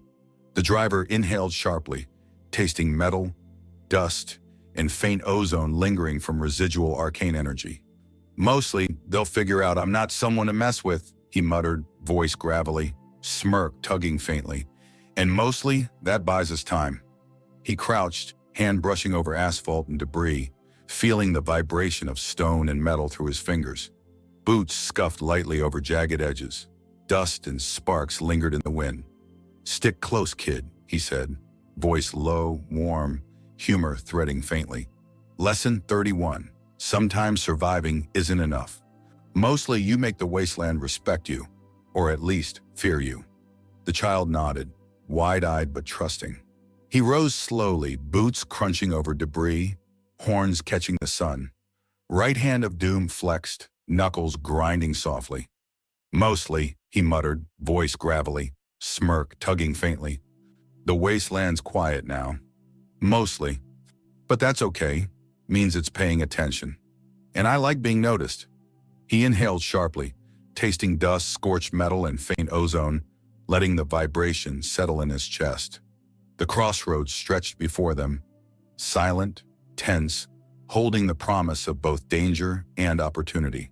Mostly, time to see what we do next, he muttered, voice low, gravelly, smirk tugging faintly, boots crunching over jagged debris. And believe me, it's gonna be interesting. The driver stood atop the ridge, boots crunching against sun-baked stone. The wasteland stretched in jagged waves below, twisted metal glinting faintly in the dying sunlight. Dust whipped around him, carrying the acrid tang of sulfur and faint iron, prickling his nostrils. The faint hum of distant energy pulses vibrated through the stone beneath his feet. Lovely, he muttered, voice low, gravelly. Nothing like a sunset over a graveyard of metal and monsters to remind you. Mostly the world's still trying to kill you. The child clutched his coat, stepping beside him, eyes wide. Hell, is it done? Mostly, he said, crouching slightly, thumb brushing over their shoulder, voice low but warm. Mostly the fights are over, for now, but the wasteland, it never really quits. Mostly it waits, and we wait with it. He flexed right hand of doom, letting the rough stone bite lightly into his palm. Dust swirled around boots and jagged stones, grit scraping lightly against skin. Acrid tang of sulfur and scorched metal filled the air, mixing with the faint metallic scent of dried blood. The ridge below was silent now, mutants slinking into shadows, raiders regrouping in scattered cover. The echoes of chaos lingered faintly, metallic clangs, distant howls, but the immediate threat had passed. Lesson 32, he muttered, voice gravelly, smirk tugging faintly. Sometimes surviving isn't enough. Mostly you make the wasteland respect you, or at least fear you. He crouched, hand brushing over sun-baked stone, feeling the vibration of earth, metal, and residual energy pulse faintly. The child followed, stepping carefully, eyes wide but trusting. Mostly, I like it when the wasteland notices me, he muttered, voice low, gravelly, humor threading faintly. Means I've done something right. Mostly. The wind picked up, stirring dust and grit across the ridge. Heat radiated from the sun-baked stones, tangling with the faint ozone from residual energy in the rocks. He inhaled sharply, chest rising with the vibration of stone and wind, letting it settle through his bones. Stick close, kid, he said, voice low, warm, smirk tugging faintly. Mostly, the wasteland's quiet for now, but quiet doesn't last long, and I've got a habit of making sure trouble knows my address. He rose slowly, boots crunching against jagged stone, horns catching the dying light. Right hand of doom flexed, knuckles grinding softly. Dust swirled in lazy spirals around him, carrying acrid sulfur and faint metallic tang. Mostly, he muttered, voice gravelly, smirk tugging faintly. We survived, mostly, and sometimes, surviving is just the beginning. The child looked up at him, wide-eyed but trusting. He crouched, thumb brushing over their shoulder, voice low and gravelly, humor threading faintly. Keep moving, kid. Mostly, we punch first, ask questions later. And mostly, that works. The sun dipped lower, casting jagged shadows across scorched earth and twisted metal. The wasteland lay before them, quiet for the moment, but humming faintly with the promise of new chaos. The driver inhaled sharply, tasting dust, ozone, and faint iron in the air. Mostly, time to see what's next, he muttered, voice low, gravelly, smirk tugging faintly. Right hand of doom raised. And believe me, the wasteland isn't ready for us. Mostly. He glanced down at the child, wide-eyed but steady. Stick close, mostly safe, mostly alive, and mostly ready. That's good enough for me. The wind carried the faint echo of distant roars and metallic clangs, reminders that the wasteland never sleeps. The driver grinned faintly, boots crunching over jagged stone. Horns caught the last rays of sun. Dust swirled, carrying sulfur and scorched metal, acrid and sharp. Mostly, we're just getting started, he muttered, voice low, gravelly, smirk tugging faintly. And mostly, I like it that way.